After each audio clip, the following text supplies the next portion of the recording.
Hello, my Aquarius Collective. So today's message will be using the tea leaf oracle to find out like the overall message.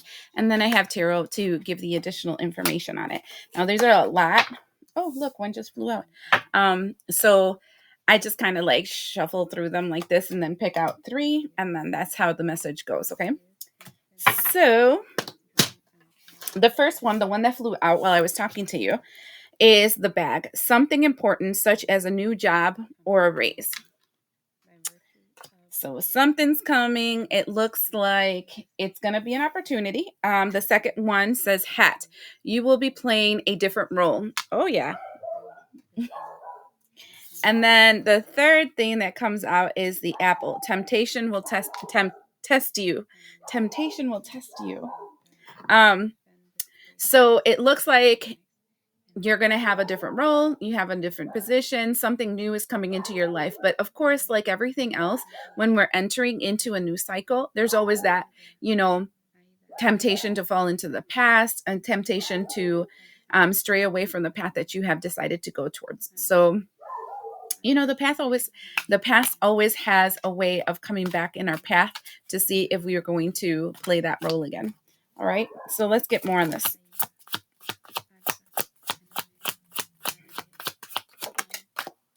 The first thing right off the bat that came out is the forest guys, which is the Four of Swords. And this like literally makes me feel like you're safe, you're protected, you can rest easy, you are like in the nest, right? In this new beginning. Now with it, you also have, let me cover that up, the Witch of Stones, which is the Knight of Pentacles.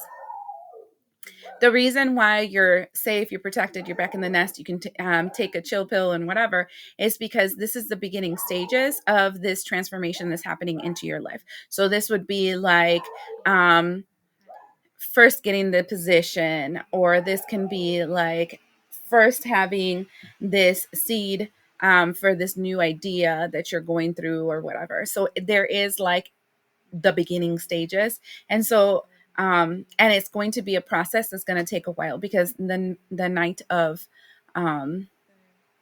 Pentacles, which in this case is the Witch of Stones, takes a while to make this thing happen, to have it grow, to have it expand. The fire has been ignited, but it needs a time for it to develop.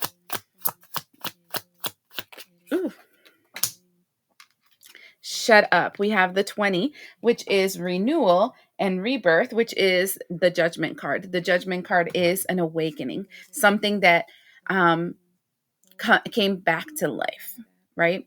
So it's possible that this opportunity that you had, I feel like, as I'm looking at these three cards together, it kind of feels like you gave up on it. You thought to yourself, well, maybe it's not this lifetime, or maybe, things are just not going to work out or whatever. And you literally just threw in the towel for the situation.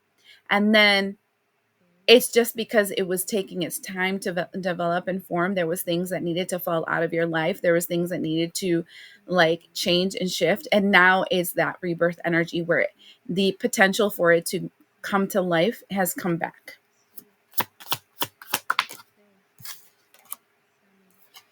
Ten of Skies. Ten of Skies is literally the Ten of Swords. And that feels like the energy of finally getting past. Oh, so that makes sense. Okay, so sorry. Getting past your own way. So the reason this is just taking so long, the reason you were going through this process, is because there was things about yourself that you didn't want to admit, right? Things about your surroundings that you didn't want to admit. The reason you didn't want to admit it is probably because it was a little hurtful, right? Or it would mean that you would have to change many different aspects of your life.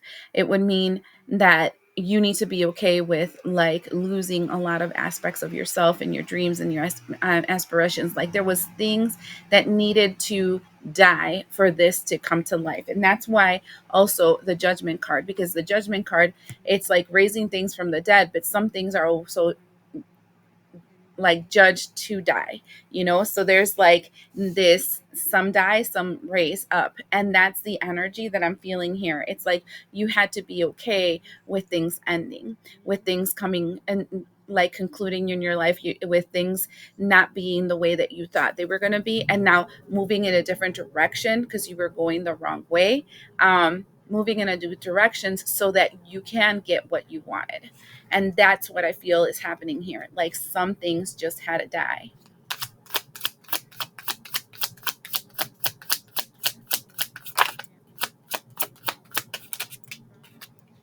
And now we have 21, which is the world card and the beginning of a new cycle, right? So it's kind of like when this end finally happened, when the judgment finally happened, when you released whatever it is that you had to release, when you let go of whatever it is that you had to let go that kept you asleep, with the four of and the four of swords, that took a really long time for you to discover in yourself, then it started a new cycle. And I don't see, you have the 10 of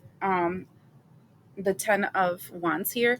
So this new cycle that you're going to begin, right, this new opportunity, this is why the temptation card is here, right?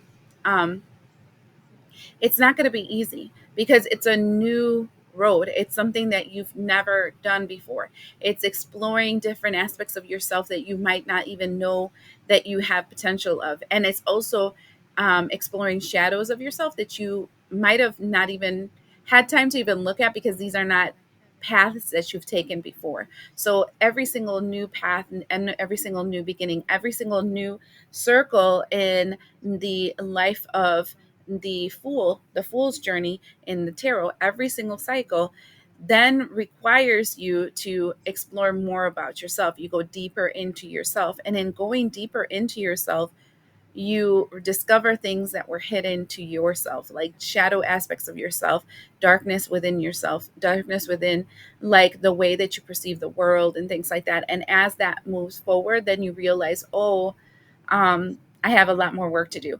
And so it kind of makes me laugh when clients come to my office and they go, but I thought I was done. There is no such thing as done. We're done when we die, right? We're done when we die. That's when the cycle ends, when we die.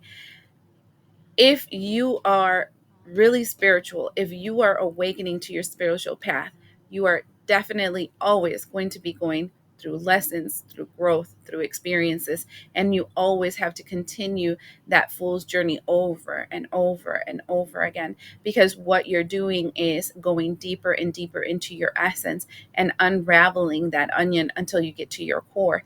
And you can never really get to your core in one lifetime, right?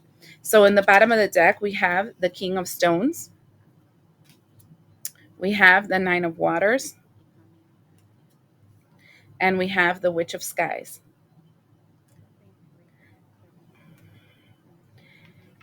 With the Two of Waters, the Emperor card,